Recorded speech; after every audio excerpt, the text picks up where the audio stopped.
Everyone, welcome back to my channel. मी प्रियंका तुमचं सगळ्यांचं माझ्या चॅनलवरती स्वागत करते. आत्ता वाजलेत 5:30 आणि खूप अंधार झाल्यासारखं झालं आहे, कारण बाहेर आभाळ आहे, पाऊस पडून गेला आहे आणि छान फ्रेश हवा येते आहे. असो, आणि मी काही केलं नाही शूट सकाळपासून, कारण मी काहीच केलं नाही आहे, कारण गेले 3 ते 4 दिवस झाले ना खूप अशी धावपळ चालली आहे. त्यामुळे आहे ना काही करण्याची इच्छाच नव्हती. आज इतका कंटाळा ना, इवन हार्दिकला पण मी स्कूलमध्ये नाही पाठवलं आज, कारण मला उठायलाच होत नव्हतं. आज म्हटलं ठीक आहे, आज म्हणजे मी नाही पाठवते. आणि त्याला आता उद्या पण सुट्टी आहे, म्हणजे आज मंगळवार आहे ॲक्च्युली, आणि मी पण सुट्ट्या घेतल्यात 3-4 दिवस तरी झालेत. असो, आणि आज मी व्लॉगमध्ये काय शेअर करणार आहे, तर मी गेले 2 ते 3 दिवस नाही, 7-8 दिवस झाले असतील, मी झाडं आणून ठेवली आहे. रोजेसची 2, एक तुळशी. सो ती लावायची आहे, कारण अचानक ना त्याचे पानं येल्लो पडायला लागले, त्याच्या कळ्या पण गळायला लागल्यात. म्हटलं चला पटकन ट्रान्सफर करून घेऊयात, नाही ते झाड जाईल माझं, त्यामुळे मी ते ट्रान्सफर करून घेणार आहे. आणि इव्हन ना माझ्या झाडाची कंडिशन इतकी वाईट आहे ना, मी आल्यापासून त्याला बघितलं नाही आहे. तिकडंसुद्धा मी शिफ्ट करायचं म्हणून केलेलं नाही आहे, आणि इथे येऊन मला तर जवळपास 1 महिना होईल. सो त्याच्यामुळे ना खूप दुर्लक्ष झालं आहे. लिटरली ना झाडांचे रूट्स दिसायला लागलेत, माती कमी पडली आहे त्यांना. फक्त झाडांचे रूट्स कमी पडल्यामुळं पानं गळत आहेत, कुठं काय भरपूर सारे प्रॉब्लेम झाले झाडांमध्ये. त्याचे सर्व ठीक करायचे आहेत. जी झाडं नाही लागत ते काढून टाकायचे. सो मी कशी झाडं लावते तो मी पण ट्रिक सांगते, कारण जेणेकरून झाडं खूप छान येतात. त्याच्यात मी काही वेगळं टाकत नाही, फक्त वर्मी कंपोस्ट टाकते, पण मी काय मागवलेलं नाही आहे ते. आता बघू येणाऱ्या काही दिवसात मी मागवते आणि परत मी थोडं टाकेल त्यांना. बाकी मी काही यूज करत नाही. आणि एक आय गेस लिक्विड आहे, सीवीड आणि ह्युमिक ॲसिड म्हणून, ते 2 मी पाण्यात मिक्स करून झाडांना टाकते. त्याच्या व्यतिरिक्त मी झाडांना काही करत नाही. पण फुलं अप्रतिम येतात. सो दिसेलच तुम्हाला येत्या दिवसात आता फुलं, कारण झाडांना पण प्रूनिंग करायची आहे छान. सो बघूयात. चला, मी माझी टेक्निक शेअर करते तुमच्याशी. आणि आज जेवण काय करायचं मलाही माहीत नाही आहे. बघू, ब्लॉग किती मोठा होतो आहे त्याच्यावरती पण डिपेंड आहे की मी तुम्हाला काही दाखवेल की नाही नवीन. So stay tune. चलो, मी आली इथे. माझे हार्दिक झोपला आहे, सो मी हळू बोलते आहे आणि मी पण गॅलरीत आहे. मला अजूनही कॉन्फिडन्स नाही आहे की मी असं जोरात असं, म्हणजे नाही का, एखाद्या कम्युनिटीमध्ये जाऊन शूट करेल. नाही, अजून नाही येत नाही मला थोडा तो कॉन्फिडन्स. असो, कधी येईल तेव्हा बघूयात. आत्ता ना 2 झाडं मी मागं ब्लॉगमध्ये दाखवली होती बघा. ही 2 झाडं मी आणली होती, ती माझी लावायची पेंडिंग आहे, ती लावणार आहे मी. सो ऑलरेडी मी तो कुंड्या काढल्या आहेत ज्याच्यात मला लावायचं, त्याच्यात दाखवते. सो ही अशी 2 झाडं आहेत, जी हे बघायचं स्टेम बघू शकतो, खूप जाड आहे आणि जुनी झाली ही झाडं. ह्याला अजिबात म्हणून फुलच येत नाही, फक्त ह्याला फांद्या आहेत, अजिबात म्हणून फुल येत नाही. सो मी आता ही काढून टाकणार आहे. जवळपास 5 वर्ष झाली असतील ह्या झाडांनाही माझ्याकडे आहेत. सो आता ही काढते आणि ह्याच्याच रिप्लेसमेंटमध्ये ती गुलाब लावते. आणि गुलाबाला पण ना काय प्रॉब्लेम झाला माहीत नाही, कळ्या गळत आहेत आणि इवन ना त्याचे लीव्स असे येल्लो कलर होऊन शेड होत आहेत. सो बघूयात आता ट्रान्सफर करून कसं होतं आहे, पण राहायला पाहिजेत गुलाब. चलो, कुंडीत ना फारशी झाडं मोठी होत नाही असं म्हणतात, पण बघताय ना याचं खोड किती मोठं झालं आहे. हे खूप जुनं झाड आहे, एक तर 5 ते 6 वर्ष झाली ह्याला. मी 2-3 वेळाचे रूट्स कापून पण भरपूर ह्याला ट्राय केलं आहे. हे जगलं आहे पण ह्याला फुलं काही येत नाही आहे. आता म्हणून मग मी डिसिजन घेतला की हे काढूनच टाकायचं आणि दुसरी लावायची ह्याच्या ठिकाणी, कारण मला नाही वाटत हे येईल. आता ह्याच्या फांद्या कट करून मी लावून बघू शकते, आणि मी एक केलं आहे पण पुढे, पण बघूयात कितपत येते आता हे.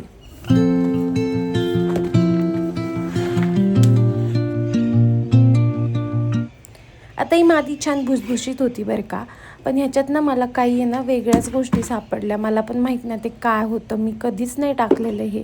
असं मशरूमसारखं होतं आणि कुंडीत होतं, असं नाही की ते वरती असं आले मातीच्या, कुंडीत होतं. त्यामुळे मी तेच कलेक्ट करत होते, म्हटलं कशाला ते त्याच्यात ठेवायचं.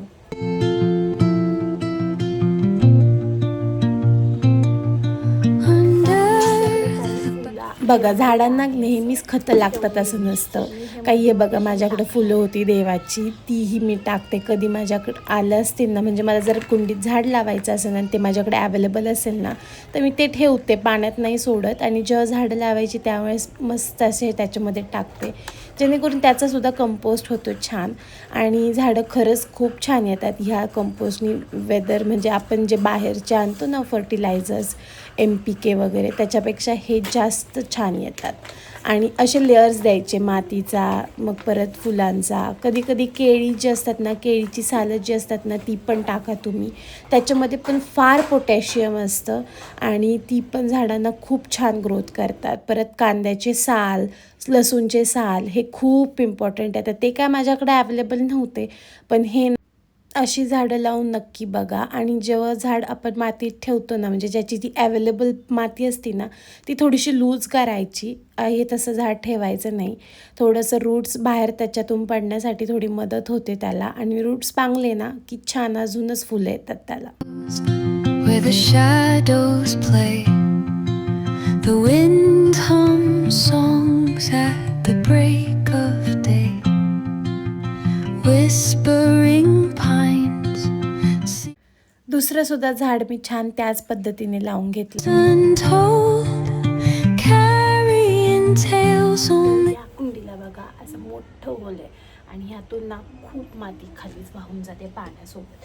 सो अशा केसेसमध्ये ना काय करायचं, ज्या शेंड्या असतात ना नारळाच्या, त्या बेसला टाकायचा, जेणेकरून पाणीचं मॉइश्चर पण कंटेन राहतं आणि ही मातीसुद्धा वाहून जात नाही.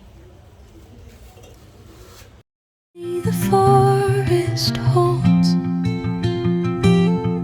moonlight spills the velvet dark, etching patterns leaving its mark. खरं तर हे काम ना मी पावसाळा सुरू व्हायच्या वेळेसच केलं पाहिजे होतं, पण शिफ्टिंग आणि मग इकडे आल्यानंतर थोडंसं सेटल होणं ह्याला खूप वेळ गेला आणि हे सगळं काम मागच राहिलं. पण आज ते करते हे सगळे शेंडे काढून टाकते, जेणेकरून म्हणजे प्रूनिंग करते ह्याचं, जेणेकरून ह्याला छान अजून फुटी येईल. अजूनही पावसाळा संपलेला नाही आहे, सो ह्याची ग्रोथ होईल आय गेस. आणि बघू शकता त्याचं फूल किती छान येतं आहे, ऑरेंज कलरचं आहे. सो असे एक एक करून सगळे झाडं कापून घेतली आणि जे फुलाची फांदी ती तशीच ठेवली आहे जरा बघूयात. आणि त्याला जर कळी असेल तर ती तर पण तशीच ठेवली आहे. The forest holds moonlight spills the velvet dark, etching patterns leaving its mark. आता खूप दिवस झाडांकडे लक्ष नाही ना, म्हणून त्याचे रूटसुद्धा दिसायला लागले होते बघा. कारण लक्षच नाही ना, माती खाली लिटरली वाहून गेली होती. कारण थोडी का होईना कुंडीतली माती वाहून जातेच आणि असं करत करत भरपूर माती वाहून गेली आणि त्याचे रूट्स खालचे दिसायला लागले. आणि त्याच्यामुळेच मे बी वाढ कमी झाली असावी झाडांची, फुलांनासुद्धा. त्यामुळे ही पूर्ण खालची माती आहे ना लूज करून घेतली. जर तुमच्याकडं काही फर्टिलायझर असतील ना, तर ह्या स्टेजला ते टाकून द्या आणि परत लूज करून माती परत दाबून ठेवा. ही खरंच खूप बेटर पडतं. आणि अजून माती ॲड केली मी ह्या स्टेजला इथे सुद्धा.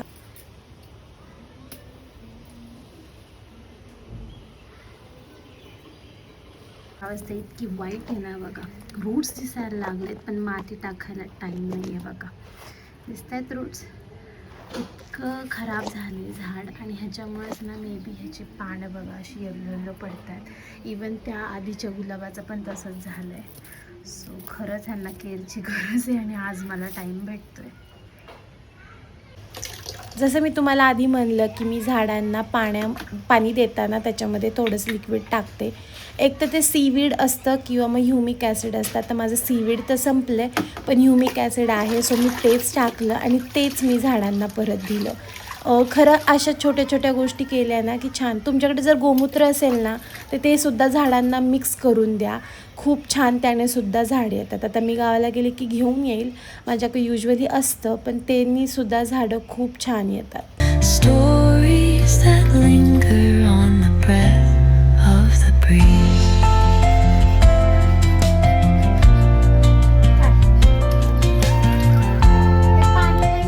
चला, हे आहे आहे माझं जास्वंदीचं झाड आणि ह्याला खूप सारे कळ्या येतात, खूप साऱ्या. हे बघा, खूप छान झाड आहे. एक दोन रोज फुलं असतात ह्याला. ह्याला काही मी करत नाही आणि काही याची केअर नाही, तरी येतात. इकडं आलंय पण नाजा मी तोडलं नाही आहे. त्यानंतर हे आहे माझा पानाचा वेल, ही आत्ता लावलेली तुळस. हे छान, हे आत्ता जे झाड तोडलं ना त्याची फांदी लावली, आता बघू कितपत येते. त्यानंतर हे फूल आहे व्हाईट कलरचं. आता मी तुम्हाला मागं पण सांगितलं होतं, ह्या झाडाला 2 कलरची फुलं येतात. हे पिंक व्हाईट आहे आणि हे त्याच झाडाचं व्हाईट आहे. हे आहे माझं जास्वंदीचं ऑरेंज कलरचं, जे की आता फुटलंय छान. हे आहे आत्ताच लावलेलं पिंक कलरचं रोजचं झाड.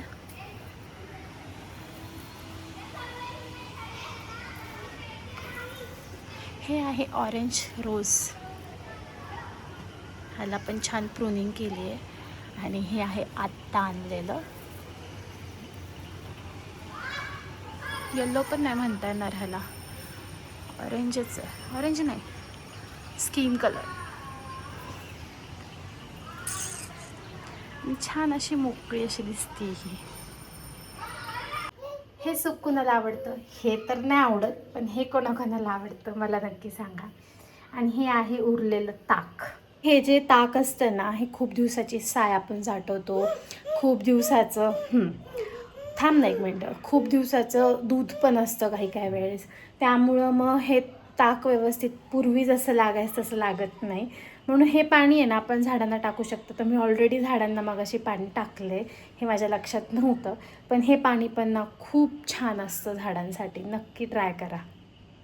झालेत 11, सगळं आवरले, किचन बिचन सगळं झालं आहे. जेवणही झालं आहे आणि आज मस्त घुटं केलं होतं. कुणाकुणाला माहिती आहे घुटं काय असतं. असं हे बेबी हेअर्स ना माझे खूप आले आणि असे उभे राहतात मध्येच.